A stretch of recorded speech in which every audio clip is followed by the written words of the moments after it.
Do you want to increase your fertility? Do you have PCOS? And not only do you want to get pregnant, but you also want to feel healthy in your body?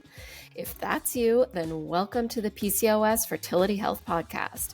Hi, I'm Dr. Angela Potter, an integrative fertility doctor, and I'm here to share with you the tools and strategies that you need to turn around irregular cycles and get the best chance at getting pregnant when you have PCOS. Let's go. Irregular periods are the top sign of PCOS. But how do you know if your period is really irregular? Do you know the difference between irregular and regular periods? That's what you are going to walk away knowing today. Before we get started, I want to share some words that someone wrote about their time working with me. And she writes, "I have been working with Dr. Potter for 6 months. I have never felt so hopeful about my fertility journey. One of my biggest concerns was budget, and Dr. Potter has gone above and beyond to make sure that I get everything that I need to make a baby possible.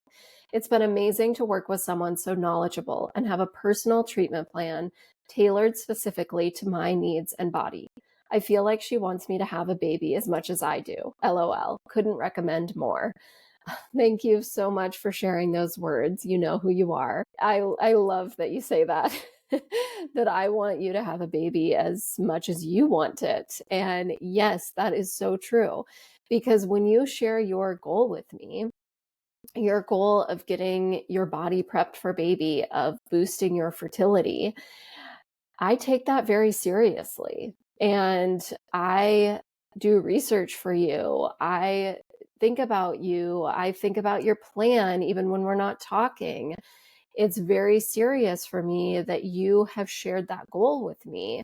And I take it very seriously to put together a plan for you that's going to help you get to your goals. If you don't know what that's like, if you've never had an individualized plan or worked with a doctor who's really specific about educating you and on what your body specifically needs to get your body prepped for baby and boost your fertility, then you can book a free call with me at drangelapotter.com/PCOS. I'll share what that looks like for you because I am here for you and I can help you. So let's talk about irregular periods and PCOS.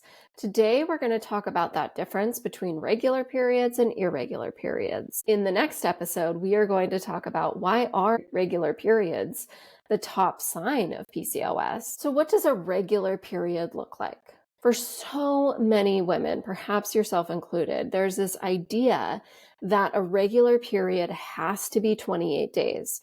If it is a day less or a day more, it's not regular. And we get hyper fixated on that 28-day cycle. Here's the thing. You can have a regular, fertile, ovulating cycle, and it is less or more than 28 days. A regular cycle is anywhere between 26 days and 33. That's my comfort level for a regular period. I have worked with a lot of people who have consistent 33-day cycles, 33-day periods. And to them, they're frustrated because they want to get to that 28-day period.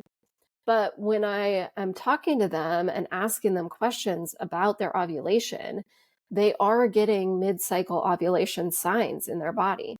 They are tracking their temperatures and they are seeing that rise in temperature. They are doing ovulation testing and they're getting positive on those ovulation tests. So when you use all of that information together, we can say, look at that. That is a nice, juicy, fertile period, even though it's 33 days. So we don't need to stay fixated on the 28-day cycle. It can be a little bit less, it can be a little bit more, but you want to be sure that you're getting those ovulation signs. Now, what is an irregular period?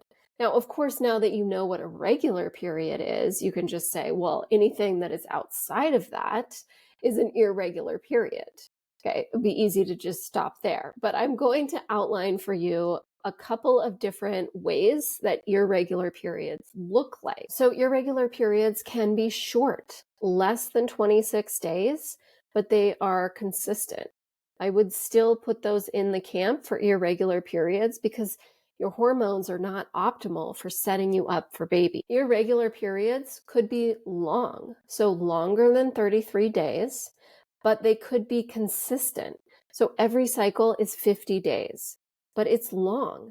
And again, your hormones are not set up for moving forward to baby. Irregular periods could be very long, but irregular. So one cycle there, 50 days. The next there, it's 90 days. After that, it's 35 days. After that, it's 80 days, like just all random all over the place. Irregular periods could also be when you're in that place where you are not able to have a period unless you are taking medication. So you haven't had a period in so long that your doctor says, here, take this pill. In 7 to 10 days, you'll start your bleed, and that's that. Quick side note here, if you are that person where you've always had to take medication in order to have a bleed, it is possible to get regular periods naturally. I regularly work with people who are in your situation, and I can think of one person in particular who had had one bleed in the past year before working with me because she had to be on a medicated cycle.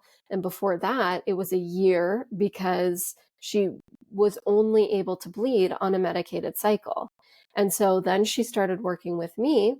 I got her on my PCOS fertility protocol.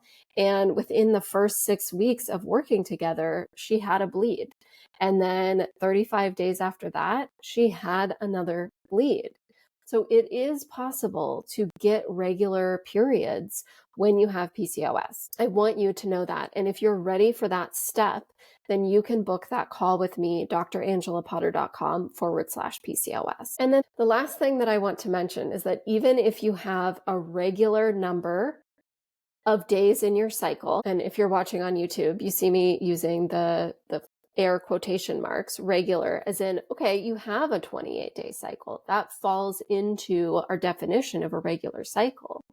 But if you are not getting those mid-cycle ovulation signs, if you aren't getting a temperature shift, if you're checking your temperature, and if you aren't getting positive ovulation tests, that is still an issue. So just because your periods are exactly 28 days does not mean that you are set up for a juicy, fertile cycle getting you ready to have a baby. So you want to count the number of days that your cycle is, which I recommend just literally writing down on your calendar the first day that you start bleeding.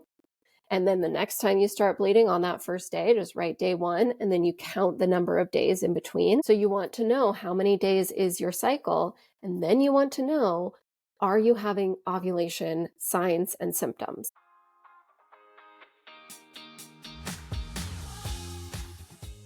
It is possible to get regular periods and to ovulate on your own when you have PCOS. I see this all the time in my practice, and women with PCOS are getting pregnant every single day.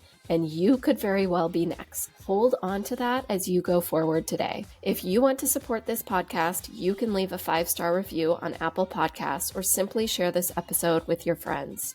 And as a reminder, the information on this podcast is just that. It's information, and it should not replace the medical advice that you are currently getting from your doctor. Thanks so much for being here. I'll see you right back here next Wednesday.